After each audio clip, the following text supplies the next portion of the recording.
24 janvier 2019, 24 janvier 2023, 4 ans jour pour jour depuis que le chef de l'État, Félix-Antoine Tshisekedi Tshilombo, Azabongo à la tête de notre pays, la RDC, depuis l'alternance pacifique au Penza Salamaka Mokoloya. Le 24 janvier 2019, au moment où Penza Ndenge passation de pouvoir et Salamaka Nakatambo Kanabiso, Kasnayango Penza Bongo, famille politique Netopé, parti Oye Penza Abimela, Nakombo ya Union pour la démocratie et le progrès social, IDPS en sigle, Babi Penza Bango Lelo Mokoloya Lelo, le 24, 4 ans, il y a président Félix-Antoine Tshisekedi Tshilombo, Azabongo à la tête, Namboka Oyo Bako Lexango vraiment, la méditation, Lelo Penza Mokoloya Lelo, Organisa Kibongo, une messe d'action de grâce à la paroisse Notre-Dame de Lingwala au Penza Barobi, Nyos au Penza Babesaka Kananzambe, Bazobi remercier Kolo, Nandenge Penza Abateli Mokonzamboka, chef de l'État Félix-Antoine Tshisekedi Tshilombo. En tout cas, Naza vraiment un commentaire à ça, la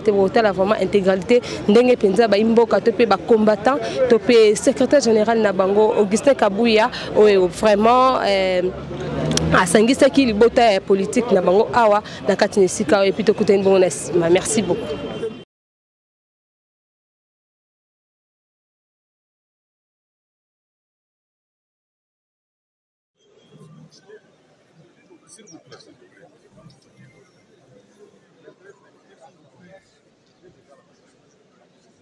Excellence, bonjour. 4 ans d'existence dont le président de la République a pris les pouvoirs, vous étant que ministre de l'EPST, quelles sont les avancées dont vous allez nous énumérer en quelques mots? Nous venons d'abord rendre grâce à Dieu parce que tout pouvoir vient de Dieu. C'est pour ça qu'on est là, pour rendre grâce. Mais en ce qui concerne les bilans des chefs, contrairement à ce que vous pouvez entendre ça et là, et plus particulièrement dans notre secteur, tout est positif. Merci. Mais le problème qu'il y a, polémique, triomphalisme, il n'y en a pas. Le président avait instruit au secrétaire général de rassembler les troupes. Donc l'IDP c'est comme une armée. Dans une armée, il y a ce qu'on appelle la discipline. On devait s'obstempérer. Et le secrétaire général n'a pas fait la petitesse, il a suivi le mot d'ordre du président. Il nous a reçus avec un pardon dans sa bouche. Il a démontré sa capacité de rassembler les éléments parce que on doit se le dire, si nous allons aux élections de manière dispersée, ça nous sera difficile de remporter la victoire. Donc, je profite de cette occasion pour assurer aux autres combattants qui sont un peu réticents de venir que Augustin Kabouya a un cœur ouvert, il a déjà tourné la page de nos divergences. Et donc c'est ça, maintenant les linges, ça doivent se laver dans la maison, non dans les médias. Merci. Est-ce que vous êtes satisfait du bilan de Félix Tshisekedi 4 ans déjà? Le bilan est positif, le bilan est positif et le bilan sera démontré après les élections quand nous serons des victorieux. Le bilan est positif. Comment va votre santé actuellement? La santé s'améliore, je continue à prendre mes soins au centre hospitalier Chip de Maman Olivier Mbeka. Merci beaucoup. Merci.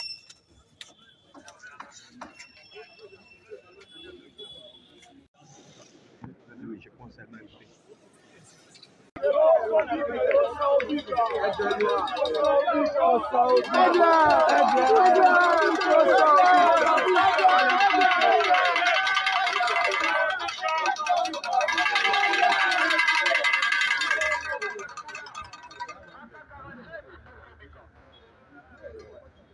beaucoup. Merci, papa. C'est bon, mon général.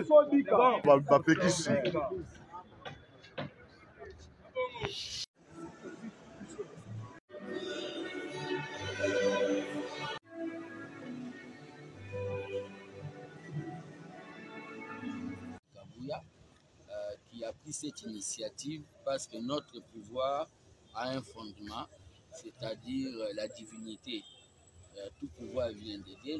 Nous avons jugé bon, au lieu d'organiser du folklore, organiser un meeting de triomphalisme, venir rendre grâce à l'Éternel qui nous a permis, malgré vents et marées, de prendre ses pouvoirs. Selon les calculs des hommes, c'était impossible. Il y a d'autres gens qui avaient dit que l'IDPS était déjà un parti expiré. Mais Dieu a permis que nous puissions avoir ces pouvoirs sans bain de sang. C'est pour cela le numéro 1 du parti a jugé bon qu'on puisse venir rendre grâce à l'Éternel pour ces 4 ans de pouvoir de fatigue. Aujourd'hui, nous disons merci au secrétaire général pour avoir pensé à organiser cette messe pour honorer notre pouvoir. Nous disons merci au chef de l'État par rapport à ses réalisations. 4 ans durant, ce n'était pas facile. Avec toutes les zones de tribunal que nous avons passées. Aujourd'hui, nous disons à Dieu merci pour cette journée combien grandiose pour nous, les présidents cellulaires de la ville province de Kinshasa. Nous disons merci au secrétaire général pour avoir pensé aussi à inviter toutes les couches de la population quinoise à venir participer nombreux pour assister à cette émission. Voilà la raison de notre but dans cette émission. Merci. La Ndengue a Pessibiso, à Commission de Lelo, 4e année depuis le président de la République à côté de pouvoir. Le secrétaire général, Yentazali Kobima Masoro, est parti au quotidien. À 5 ans, il y a membre de parti. Biso ba président cellulaire tout ça pour la Masoro est parti. Toya ebele pour participer à la messe, pour tomber la Molamu et pas ya Kolonzambe afin que après ça tata mokonzi ya République maye le ebele bwani ebele na makasi ya kosala sa population na ndenge IDPS qui ebi passe la population pour que Nzambe asala que non a guidé ye ayo que la population ma ndenge zali ko mona na réalisation oyo tata mokonzi asali na kati ya kolo ya République. Donc une journée spéciale parce que nous sommes venus ici pour rendre grâce à notre Dieu. D'autant plus que le dit que toute autorité vient de Dieu. Et vous savez très bien que notre pouvoir vient de Dieu. Parce que le président de la République, Félix Antoine Tshisekedi Tshilombo, lui est le seul président depuis que le Congo est Congo, qui a pu amener sa communauté congolaise pour dédier son mandat au niveau des stades de martyrs où il appelait tous les hommes de Dieu. Il savait ça. Et jour pour jour, lorsque l'Éternel lui ajoute encore la sagesse de l'intelligence, il est de notre devoir de rendre grâce à Dieu. Et c'est pourquoi vous savez encore que nous n'avions pas dans ce pays une relation avec Israël. Comme il est dit, Israël, celui qui te bénira sera aussi béni. Il est aussi le seul président de la République qui a pu obtenir une relation diplomatique avec l'État juif. Il est allé là-bas, il a demandé le pardon pour tout ce que notre pays avait fait contre Israël. Et aujourd'hui, nous sommes fiers d'avoir un président de la République qui est chrétien, qui rassemble toutes les valeurs. Et c'est une fierté pour nous, IDPS. Ça, c'est une sagesse. Comment vous évaluez? Rassemble toutes les valeurs. Et c'est une fierté pour nous, IDPS. Ça, c'est une sagesse. Comment vous évaluez? C'est d'abord une interpellation pour nous. C'est major. Il a donné les responsabilités d'être le mandataire, d'être le ministre dans le gouvernement, de savoir qu'on ne gère pas par des filles, mais par la haine. Mais on gère par la sagesse et l'amour. Parce que si vous avez réellement le pouvoir qui vient de Dieu, vous allez aimer même vos propres ennemis. C'est ce que Jésus a fait, c'est ce que Félix Antoine Tshisekedi Tshilombo, le président de la République, est en train de donner au monde entier comme une leçon. Donc, notre pouvoir n'a pas été un pouvoir d'un règlement de compte, alors que nous, IDPS, on a passé 33 ans de souffrance, de mépris. Nous avons perdu nos chers amis. Et le parti a eu à perdre de grandes personnalités pendant la période de Covid. Et si nous sommes encore vivants, ce n'est pas un cadeau. C'est tout simplement la grâce de Dieu. Et nous devons que venir pour Dieu merci à Dieu d'avoir gardé notre président jusqu'à ce moment et de demander encore à Dieu de lui donner encore beaucoup de sagesse, enfin, que tous les responsables de notre parti, commençant par le secrétaire général Augustin Kabouya et tous les sectifs nationaux, les ligues des mamans, les ligues des jeunes, les fédéraux et nous les mandataires du parti qui travaillent pour la République, nous puissions avoir cette sagesse. Majorité et basculer tout comme une union sacrée.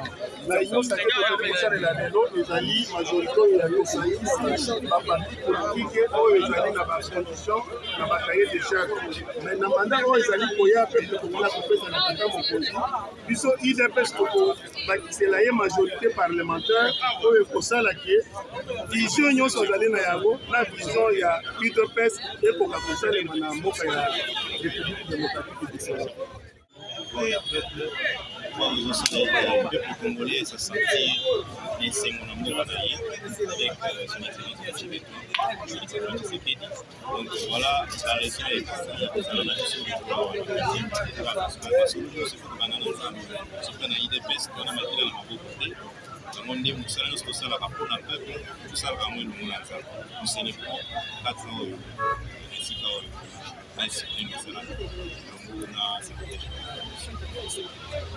Merci beaucoup. Pour le peuple, après ça, qui est dans mon excellence, oyo lelo aza kokanga biso toyebi tema na mboka Félix Antoine Tshisekedi awuti na famille politique monene oyo tobengi Union pour la démocratie et l'équité sociale UDPS. Na yango wana bana ya UDPS lelo elongo na ndeko na biso secrétaire général Augustin Kabouya elobaki tozala awa na cathédrale oyo po tolinga Nzambe tosenga ye merci parce que ebele ya bato balobaki Félix akosala 2 mois na pouvoir, 3 mois na pouvoir, mais l'autre, ils ont la 4e année. Donc bientôt là, nous sommes la 5e année et puis on doit se préparer parce que donner le 2e mandat, déjà il y a débatté Félix, Oyo, il doit vous salaire des Congo, et il y a Félix Antoine Tshisekedi, il y a pour la Congo, pour le 2e mandat, il y a débatté peuple congolais, c'est ce que nous on a 4e année, on commence à la 5e année, on a Zambé, je crois que la 5e année, on a déjà 2e mandat. Voilà, merci. Effectivement, vous avez posé une autre question. Le chef de l'observation a clairement expliqué la chose. On ne peut jamais évaluer une gestion lorsqu'on ne se réfère pas à des gestions antérieures. Lorsqu'on voit la gestion antérieure de nos prédécesseurs, ne citez pas le régime Kabila, après 18 ans, lorsqu'on compare la courbe comparative liée à des résultats, c'est largement différent. Vous voyez le budget, nous retrouvons le budget de la RDC qui était presque 4 milliards, qui passe après 14-15 milliards. Et aujourd'hui, la qualité de l'enseignement qui est un acte très positif, qui a comme ça donné le coup de souffle à des parents, va aujourd'hui d'être conscient. Aujourd'hui, d'avoir un président pas seulement qui aime réellement le Congo, qui a de la bonne volonté. C'est pourquoi nous, UDPS, nous donnons encore une seconde chance pour 2023 que nous votons massivement. Et j'en appelle aussi, par cette occasion, tous les Congolais, ici comme dans les pays extérieurs, parce qu'avec la CENI organise ces élections avec des fonds propres, votés par la République. Le gouvernement a doté des moyens à la CENI sans recourir à l'extérieur. On ne ferme pas la porte à l'extérieur, mais je crois que c'est un acte déjà très louable. Et aussi, sous les locaux, les Congolais et les étrangers auront des cartes électeurs simples. On ne parlait pas de la presse. C'est ce que j'appelle la presse congolaise, de réellement faire son travail et de pouvoir dire la vérité, rien que la vérité, et que le Congo puisse se réunir encore plus haut dans le concert des nations. C'est ce que je peux dire en ce moment. Pour sa faveur, en tant que jeune Congolais, comme sa point de vue par rapport à bilan et chef de l'État, où tu as Azui Bokonzi, ou bien à comment, n'est-ce pas, au sommet de l'État, ici il est là. En tout cas, attendu au maton de une fois de plus, c'est comme ça. Ceux qui ont commis pour se sensibiliser dans ce sens, en tout cas, ils ont ça montre à suffisance que la jeunesse congolaise, les Fongo limites.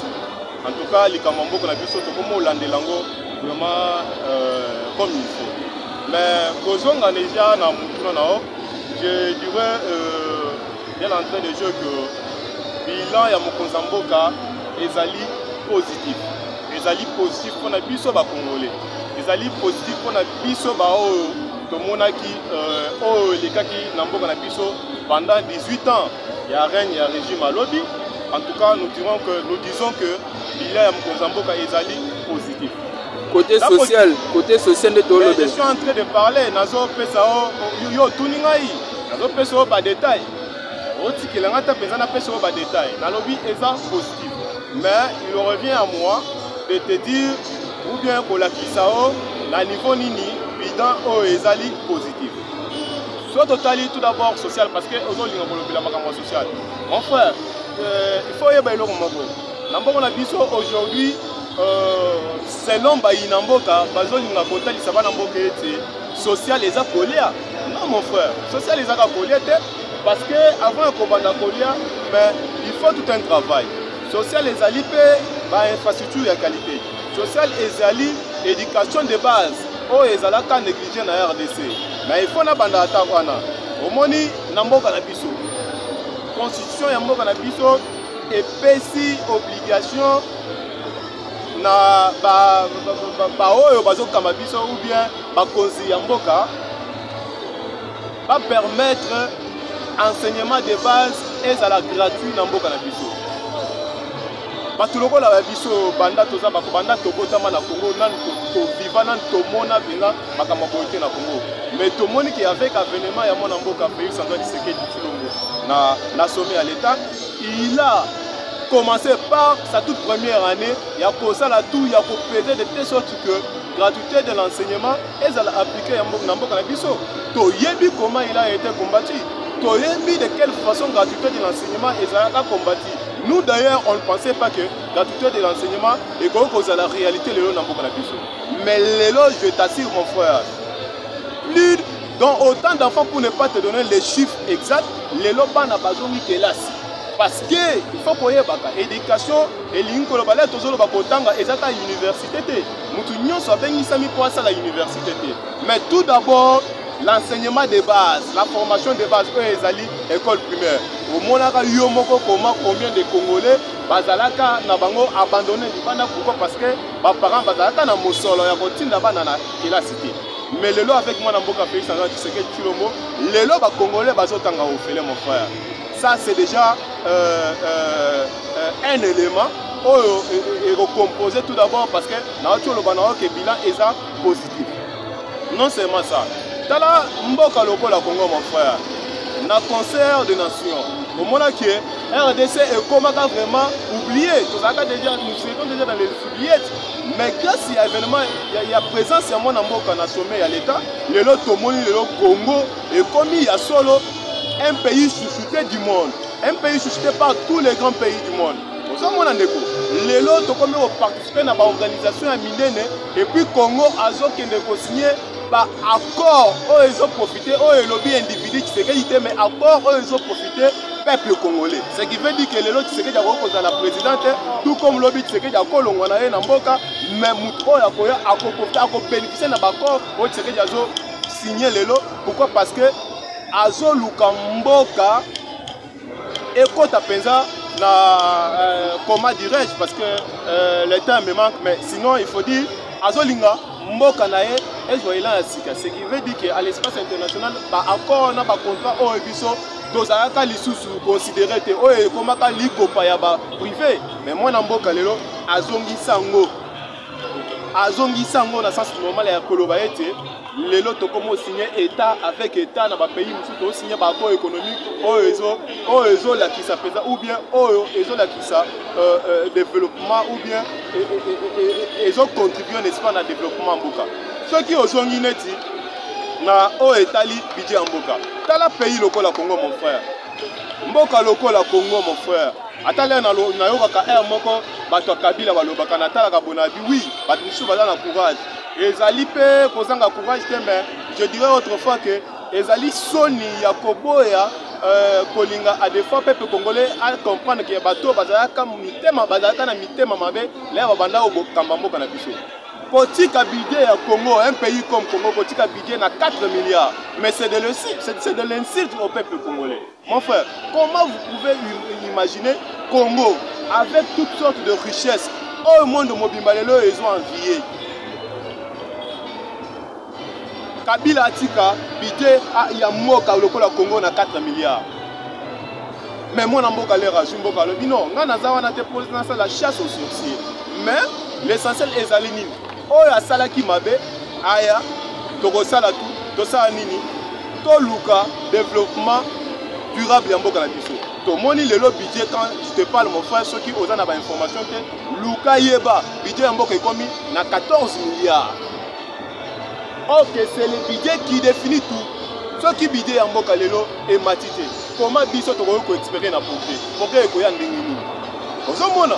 Déjà quand je te dis que bilan na est positif, allez comprendre.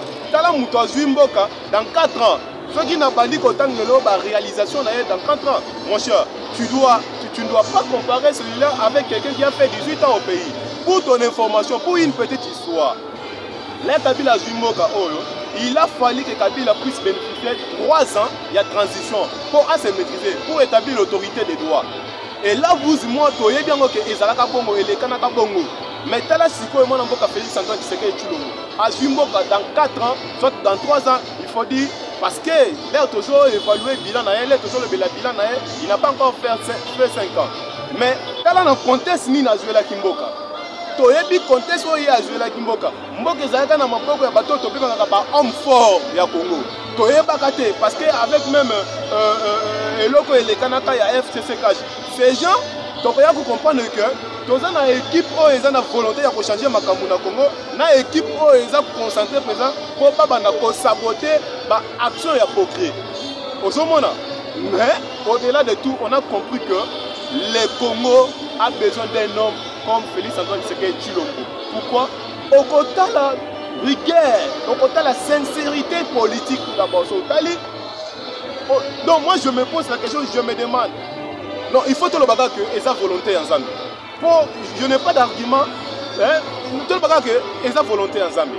Vous comprenez mon frère? Esa volonté ensemble. Kabila na batunae, le Félix Tshisekedi Tshilombo aye na pouvoir, Kabila za na gouvernorat. Batunae. Aucun national Kabila, gouvernement Kabila, aucun armée Kabila, la magistrature Kabila, tout. Je vous dis, le pays était miné par les kabilistes. Ce qui veut dire que pour Nabango, Félix Tshisekedi Tshilombo a ça là et l'autre côté. Donc projet ce qui est bimi, ce qui est là au bimi qui va profiter à la République. Jamais. Au côté là que lobbying, et ça qui composé à Kabilis, Babanda qui s'inspire toujours pour saboter les actions du chef de l'État. Mon frère, au-delà de tout, tout le monde a que progrès, biso ba Congolais. Biso ba Congolais. Parce que c'est normal, nous sommes dans un état de droit. Nous sommes n'importe quoi. On permet tout ça. Mais le vrai problème est que biso ba vrai Congolais, nous avons pris conscience. On a compris. Lobby, tu ne voyais pas peut-être pour intervenir dans l'émission sur tous les cas. Toi, tout s'afficher.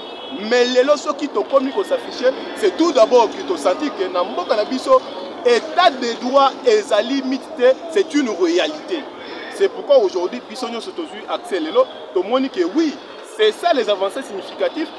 Et là qui s'appelle que Mboka et ça Nanzela vers son changement, vers son développement durable. Na yango na kolobana que bilan na eza positif. Pour nangai à mon ma vie. Moutou le président Tshisekedi Tshilombo, Lelo Soka eu deuxième mandat. Je vous assure mon cher, je vous assure, toutes sortes de conneries, oh yozomo na lelo na politique congolaise, je t'assure, je te donne ma parole. Ekolongwa, Ekosila. Ekosila pourquoi? Parce que sur le idéologie, il veut rajeunir la classe politique. Il veille à ce que les jeunes congolais, biso ba jeunes oh tokomaka comment dirais-je, tokomaka bana misala ba indien, tokomaka bana misala ba ya ba libanais ko boma congolais, libanais ko beta congolais tongo pourquoi? Le respect ça a les susciter. Mais aujourd'hui, nous sommes en train de porter une autre posture. Donc comment l'attaque kanzaka mususu. Tokomio vraiment qu'on se retrouve que oui, toza na mboka na biso. Or qu'on avait déjà perdu le Congo à une très grande vitesse. Donc pour nangai, je ne citerai pas de te dire que bilan est positif. Mon frère, bilan est aussi positif. Laissez-moi, parce que je suis en train de chuter. Laissez-moi. Ceux qui n'ont lobby, bilan est positif. Il faut me croire. Il faut comprendre. Dans la Congo, Lelo, Nambo Kanabiso, je vous assure. na Congo tozalaka na richesse oyo toyebaka même pas que ba richesse oyo profiter ba congolais. Mais tala par exemple ministère et environnement.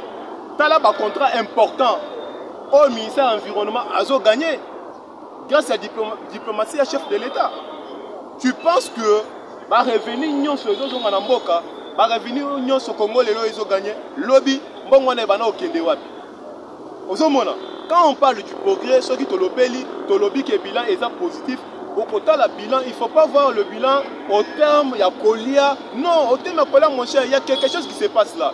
Puis au Congo, moi je te dis, je t'informe que la classe, totalement déjà que le Congo est une économie extravertie. Ce qui fait dire que l'économie est beaucoup étranger. Puis les Congolais sont au tali les lots, sont comptés par opérateurs économiques congolais. Vous ne retrouvez pas 500 opérateurs économiques congolais basés dans millions. Ils ne sont pas là.